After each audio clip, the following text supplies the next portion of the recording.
La semana pasada presentamos un trabajo sobre los pacientes del programa de medicamentos de alto costo, tanto pacientes dentro del programa que no están recibiendo su medicación y otra lista bastante larga de pacientes que necesitan estar dentro del programa para poder costear sus tratamientos, medicamentos de los cuales depende definitivamente que estas personas se mantengan con vida.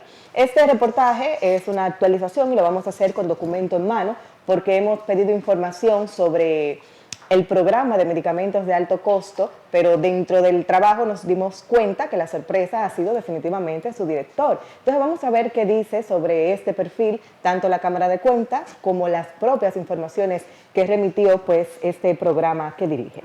Carlos Luis Sánchez Soliman es el director del programa de medicamentos de alto costo desde el 2 de enero del 2025. Devengando un sueldo de 203.500 pesos.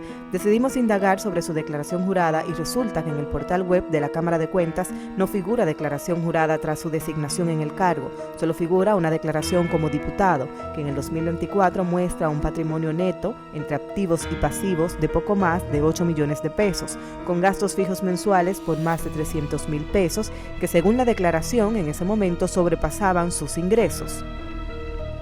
Su esposa, Rosa Emilia Ventura Santana, es asesora en la Dirección General de Jubilaciones y Pensiones a cargo del Estado, devengando un sueldo de 170.500 pesos, más 56.000 por vehículo y 13.640 por combustible.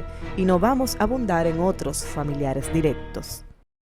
Esta es la información de la que remite la Cámara de Cuentas y quisimos presentarla porque ciertamente a veces nos cuestionan que de dónde sacamos informaciones y en este caso, aunque en el portal no estaban las informaciones que buscábamos del director del programa, le preguntamos específicamente si tenía colgada pues su declaración, si le tocaba colgarla y si no lo tenía, ¿qué había hecho la Cámara de Cuentas? Y tenemos que reconocer en este caso que nos sorprendió lo rápido que la Cámara de Cuentas nos remitió la información y sobre todo, a justa medida, el contenido de lo que nos facilitó.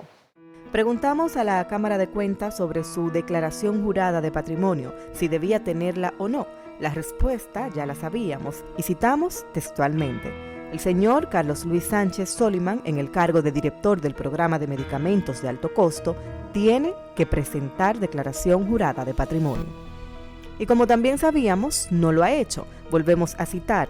Hemos revisado en nuestros archivos y certificamos que no ha presentado declaración jurada en el cargo, por lo que en la actualidad se encuentra omiso. Y según la Ley 311-14 que instituye el Sistema Nacional Autorizado y Uniforme de Declaraciones Juradas de Patrimonio de los Funcionarios y Servidores Públicos, en su artículo 14, el servidor público en funciones que esté obligado a presentar declaración jurada de su patrimonio y no obtempere dentro del plazo establecido en esta ley u omitiere declarar algún bien, incurrirá en faltas graves o de tercer grado según sea el caso, previstas en la Ley número 4108 de Función Pública, la misma que establece en su artículo 81 que las faltas de segundo y tercer grado conllevan desde la suspensión por 90 días sin disfrute de salario hasta incluso la destitución del cargo. Ante nuestra solicitud, la Cámara de Cuentas indicó que al verificar la omisión de Carlos Sánchez Soliman, solicitaron al Ministerio de Salud Pública la remisión de información de todos los cargos designados, es decir, los demás miembros del Comité Administrador de la Dirección de Acceso a Medicamentos de Alto Costo, en la resolución que nombró también al director del programa.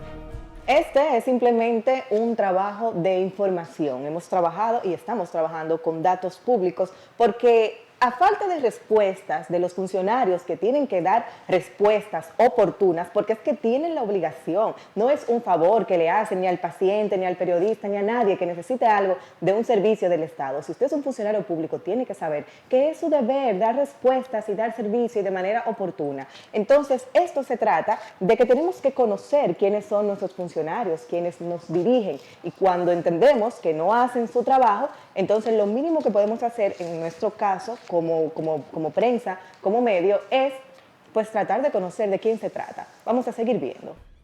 9.621 pacientes entre julio 2025 y julio 2026 han sido beneficiados en el programa, que trabaja con un presupuesto de 7.400 millones de pesos, y para el informe trimestral de marzo en este año, unos 1.470 pacientes estaban en espera. Lo que nos llama a preocupación son 2 puntos en nuestra solicitud de información al Ministerio de Salud Pública, que según la firma responde el director del programa. En el 1 dice que todos los medicamentos del catálogo están disponibles al 100%, así como el punto 8 que dice los pacientes que ingresan tienen garantizada su medicación, resguardado por reserva técnica, garantías en la continuidad del medicamento. Entre los medicamentos de mayor demanda está el Infliximab para enfermedades autoinmunes, en los códigos 50 y 51 del catálogo del programa. Sin embargo, precisamente ese medicamento tiene semanas sin llegarle a algunos de los pacientes que presentamos, como es el caso de Johnny Cruz, de 59 años, que además preside la Fundación de Enfermedades Inflamatorias Intestinales Crohn y Colitis en la región norte. Su última aprobación fue de marzo hasta agosto y la última dosis la recibió el 8 de mayo. Tiene 2 meses a espera por la falta del medicamento. Entonces, ¿hay omisión de información, omisión de declaración u omisión de la realidad en la falta de gestión? Entonces, en resumidas cuentas, saque usted mismo las conclusiones de cuál sería, penosamente, la esperanza de estos pacientes que necesitan estos medicamentos cuando la persona que dirige el programa y que es quien debe darles las garantías pues, de entrega y de sus vidas, primero los desmerita porque desmiente una protesta que se hizo con mucha solidez y mucha evidencia.